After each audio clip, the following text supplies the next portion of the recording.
It's actually kind of funny how the human brain just um, completely filters out the things we touch every single day. Oh, absolutely. We just tune it out. Right. Like, think about the last time you held a beautifully frosted perfume bottle. Or, maybe a sleek, heavy glass bottle of premium beer. Or even one of those meticulously sealed, thick glass jars of really expensive coffee. Yes, exactly. You feel the weight of it in your hand. You admire the branding. You consume whatever's inside. And then, well, you just toss it in the recycling bin. Yeah, without a second thought. But how often do you stop and think about the actual corporate entity that designed, engineered, and manufactured that exact container? I mean, if you're like most people listening to this, probably never. We're entirely conditioned to view packaging as this transparent vehicle. Right, it's just the invisible shell. Exactly. It's just the invisible shell for the product we actually care about. But behind that invisible shell is this highly lucrative, fiercely competitive, and just massively scaled hidden empire. And, well, exploring that empire is our mission for today. It really is a hidden world. It is. So, welcome to this custom deep dive. Mm-hmm. Today, we're pulling back the curtain on the world of rigid packaging through the lens of India's most profitable glass packaging leader, which is AGI Greenpac. And we have some incredibly fresh material on the table for you today, too. We really do. Yeah, we're pulling directly from AGI Greenpac's Q1 FY 2026-27 earnings presentation, which just dropped days ago on July 28th, 2026. Hot off the presses. Literally. And we're also laying that alongside a really detailed news coverage analysis of their market movements and strategic plays over the last 12 months, just to, give you the full picture. Okay, let's unpack this, because the sheer scale of AGI is honestly staggering to wrap your head around. It's massive. We're looking at a company with a market capitalization of 4,528 crore rupees. They operate under the Somani and Preza Group umbrella. And the wildest part to me is that they've been quietly building this dominance since, 1981. Yeah, it's not an overnight success story. No, not at all. It's like they operate as the wardrobe and armor department for the world's biggest retail brands. I love that analogy. It holds up perfectly when you look at the actual mechanics of the industry. How so? Because without AGI's engineering, a premium-aged spirit or a highly sensitive, life-saving pharmaceutical drug is literally just a puddle on the floor. Oh, wow.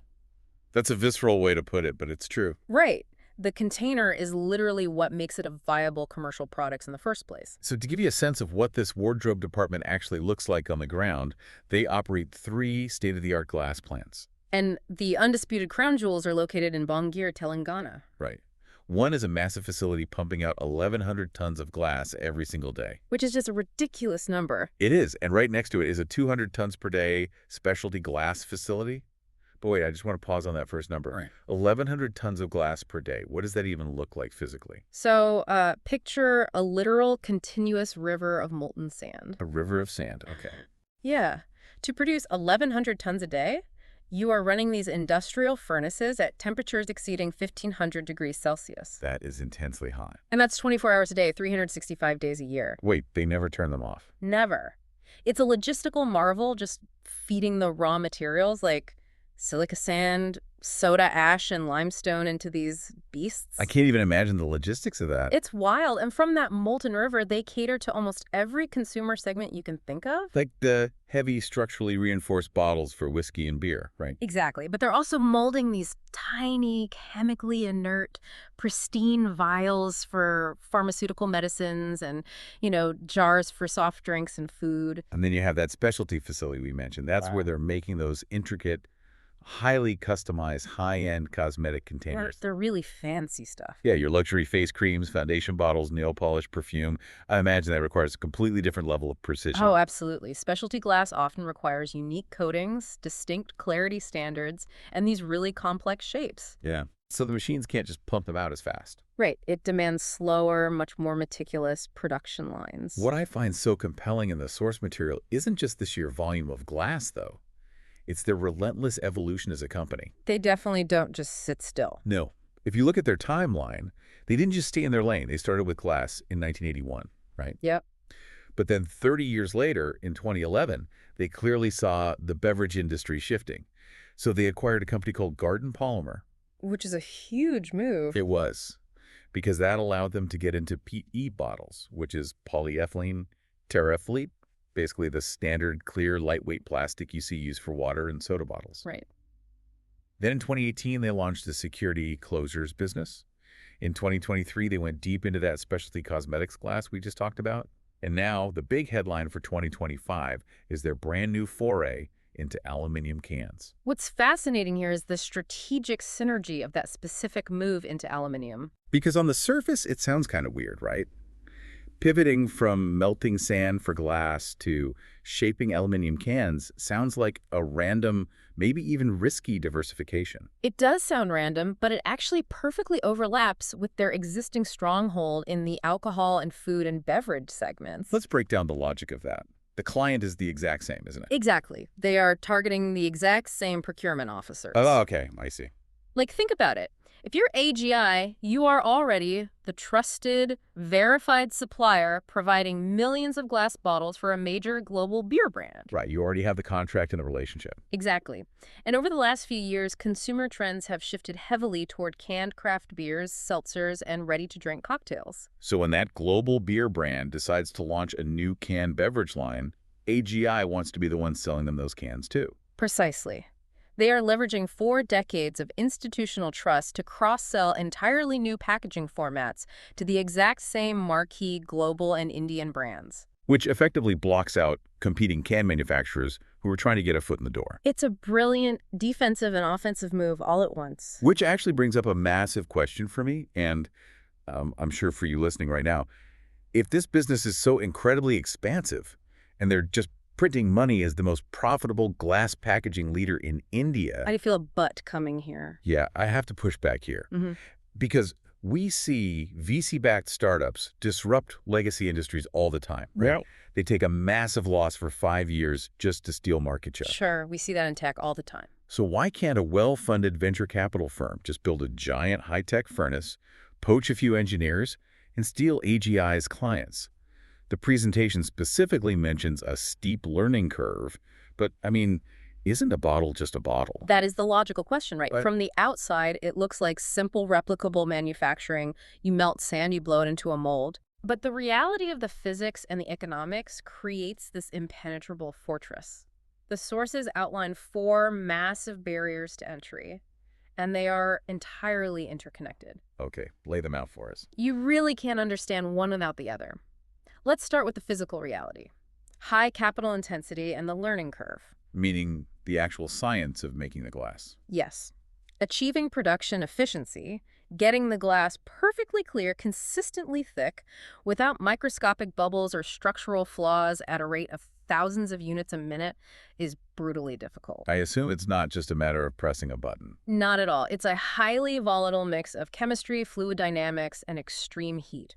Remember that continuous fire glass furnace we mentioned? The one that runs at 1,500 degrees. Right. It isn't a machine you can just turn off on the weekends. Once you ignite it, it runs for years. Wait, years? Years.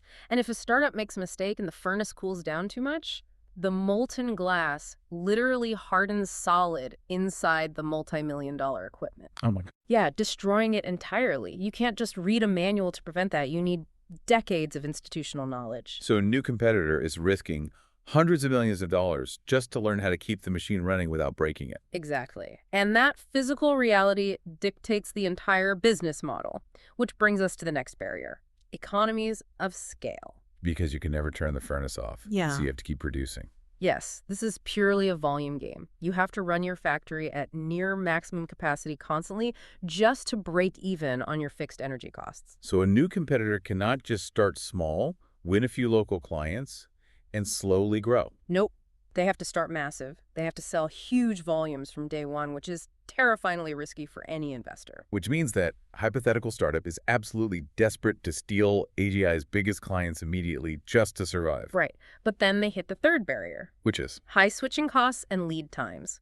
Say that startup approaches a massive pharmaceutical brand or a premium liquor brand and offers, 20% discount on bottles. The brand would jump at that, wouldn't they? The brand can't just say yes.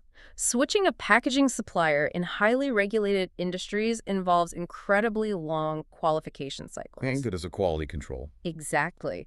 The new bottles have to undergo rigorous thermal shock tests, chemical leaching tests over months to ensure the glass doesn't interact with the medicine or the alcohol, That makes sense. and structural integrity tests for the high-speed filling lines. Because if a single, slightly defective bottle shatters on an automated high-speed bottling line, The entire factory shuts down, costing the brand millions. the friction is immense. It is. It takes years just to get a new supplier approved, which ultimately feeds into the final barrier: deep customer relationships. Because in the world of high-speed manufacturing, brands don't just want a cheap bottle. No, they demand absolute, unshakable reliability. Decades of flawless partnership are incredibly hard for a new entrant to replicate, even with a massive discount. So the takeaway for you listening is this. Whenever you see a legacy company utterly dominating an industrial sector, you have to look for the invisible moats. Yes. Look for the moats. It's rarely just about having a better product. It's usually about the hidden friction, the immense operational pain, the risk, and the astronomical cost of replacing that product. And because AGI is so deeply embedded in these brand supply chains, they aren't just asked to hold the liquid anymore. They're literally being asked to protect it. Yes. Here's where it gets really interesting. When I was reading through the sources, I actually did a double take at the numbers for their Sangareddy facility in Telangana. The closure division, right? Yeah, this is the facility focused on their AGI closures business. They produce a staggering 1,154 million pieces of caps and closures annually. That's well over 1 billion caps. A billion. Why do they need so many specialized caps? Well, this specific division is this highly automated, cutting-edge operation that addresses a massive multi-billion-dollar global issue that goes way beyond just keeping a beverage from spilling in transit. They are fighting counterfeiting. You know, when most of us think of counterfeiting, our minds immediately go to fake designer handbags sold on the street, or maybe pirated software. Sure, the usual suspects. But fake premium liquor, counterfeit spirits, and fake pharmaceuticals. I mean, that's a literal life or death issue for consumers. It is a critical threat. Think about it. If a consumer buys a premium bottle of whiskey for a special occasion, and it turns out an organized syndicate has refilled an empty bottle with cheap, potentially toxic industrial alcohol. The brand's reputation takes an irreversible hit, not to mention someone could die. Exactly. The liability is massive. So how does a billion-cap facility actually solve that? Because they aren't just screwing on plastic lids. No, they are manufacturing highly complex, patented, tamper-evident security caps. What does that actually look like? We are talking about closures engineered with complex break rings that shatter in very specific, irreversible ways once opened. So you know immediately if it's been messed with. Right. And they integrate non-refillable valves. These are mechanisms inside the neck of the bottle that let liquid pour out, but make it physically impossible to force liquid back in. That is so clever. They're even moving into closures integrated with unique QR codes and digital tracking. They essentially make it immediately visually obvious to a consumer or a bartender if a product has been altered. It's essentially the physical world's equivalent to cybersecurity. That's a great way to put it. Just like major banks or software companies use complex encryption to protect their digital assets from hackers, AGI is using complex, patented physical engineering to protect the actual brand equity and consumer safety of their clients. Yeah, which elevates them from just being a disposable packaging vendor to a mission-critical security partner. And when you are embedded as a critical security partner, that invisible moat we just talked about gets even deeper. Exactly. But, with a moat that deep, a lock on cross-selling with their new aluminum cans and these highly technical security products, you'd probably assume the financials are just a smooth, upward trajectory. You would think so. But reality, especially in heavy manufacturing, is always a bit more volatile than the glossy corporate brochure. Always. So let's get into the financial roller coaster. Because if we look closely at the news analysis tracking the last 12 months, Q4 of FY24 was genuinely rough. It was a tough quarter. Revenue dropped about 8% year over year, and profits took a massive hit, dropping somewhere around 40 to 41%.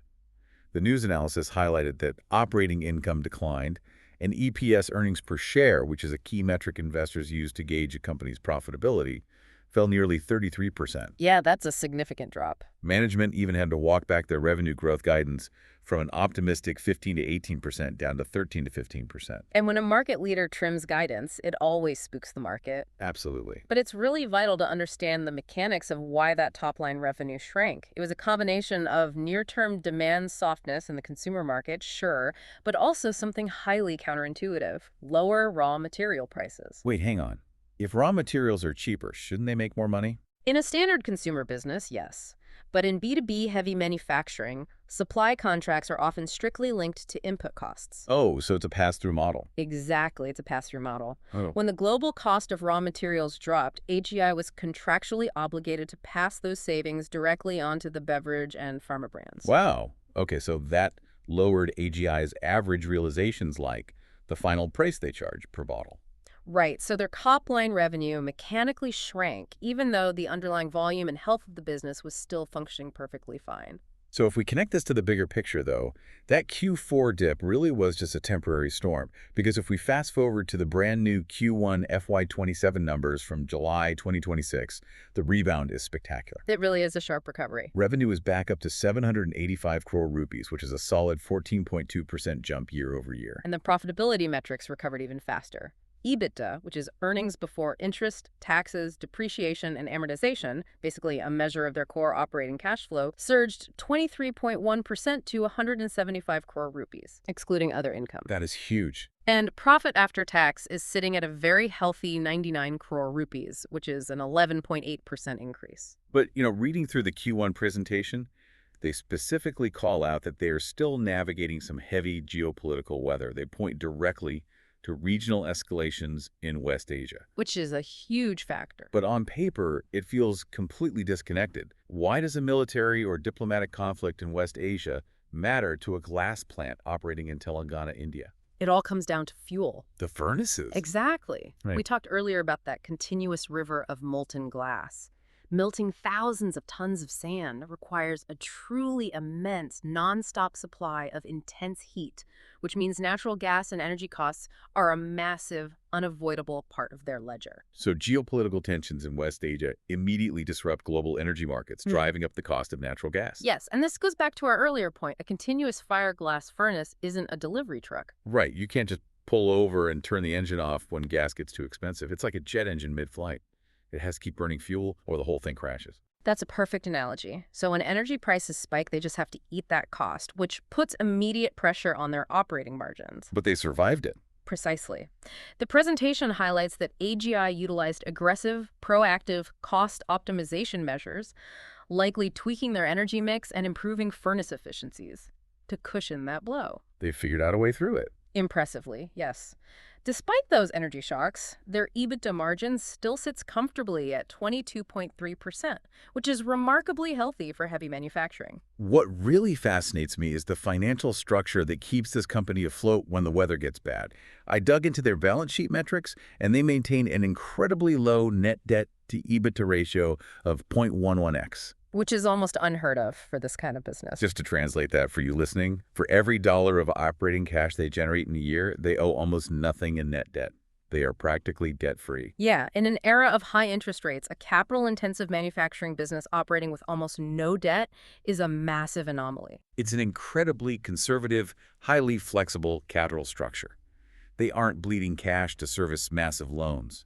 And add to that, 56% of their board is made up of independent directors. That's a really good point. So you have a company with very little debt, throwing off a ton of cash, with mature independent governance overseeing the long-term strategy. Right. It gives them the financial flexibility to ride out bad weather, maintain their 2047 operations, and still reliably pay out an average 14% dividend to their shareholders over the last 3 years. But having a clean balance sheet and a war chest of cash isn't just about survival. Not at all. It gives them the predatory flexibility to go on the offensive when the time is right. So what does this all mean? When a market leader has no debt and strong cash flow, they don't usually just sit on it. No, they certainly do not. And AGI is definitely not sitting on it. The news analysis details this massive, aggressive 1,700 crore rupee capital expenditure plan. Yeah, they are deploying that clean balance sheet for a massive expansion. This 1,700 crore plan is funded by a mix of 60% long-term debt, which, they can easily afford to take on now, and 40% internal accruals. Meaning cash they've already generated. Exactly. So where is that mountain of money actually going? The biggest chunk, roughly 700 crore rupees, is being poured into a brand new 500 tons per day greenfield glass plant in Madhya Pradesh. Greenfield meaning they are building it entirely from scratch on an empty plot of land, rather than just upgrading an existing facility. Yes. Strategically, they already dominate the southern market with their massive Telangana plants, but this new facility in Madhya Pradesh allows them to directly target the growing demand in north and central India, cutting down on freight costs. That's smart. And the ultimate goal is to expand their total glass capacity by a massive 25% by March 2027. That represents massive organic growth, just building their way to national dominance. But there's also a huge lingering headline risk hovering over the company that we really have to talk about. Yeah.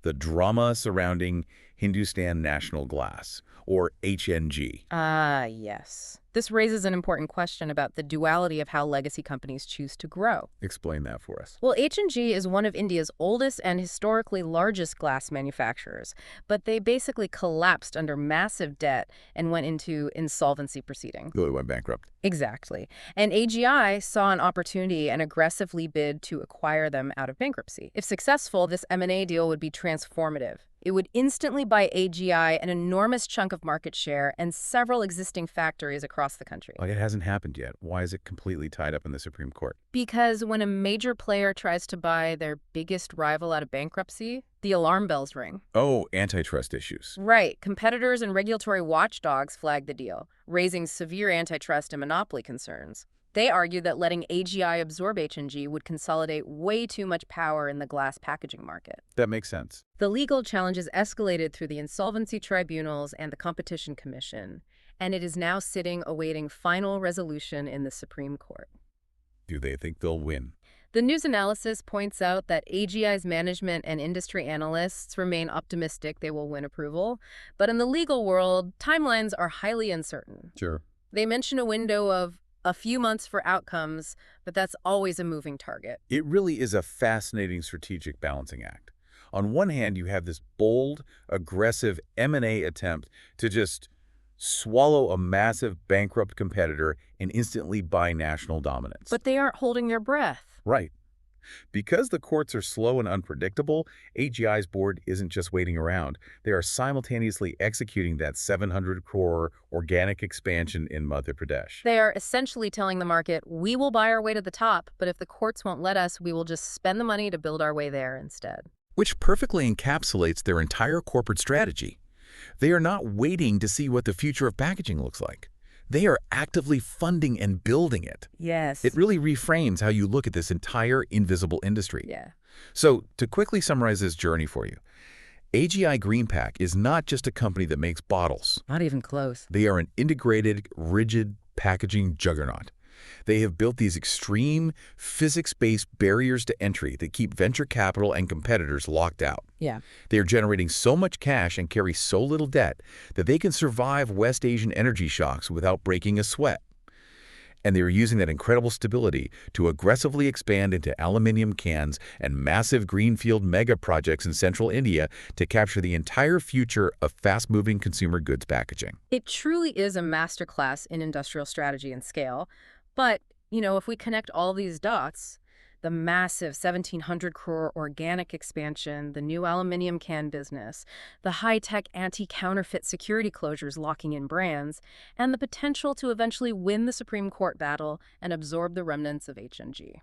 It's a lot. It is. And it leaves me with a somewhat unsettling thought for you to consider. Oh, what is that? Well, if AGI successfully integrates all of these ambitious moves, could we be looking at a near future where a single, largely invisible corporate entity effectively owns the physical identity of almost every premium beverage, pharmaceutical, and cosmetic product sitting on a consumer shelf in India? Wow. Right.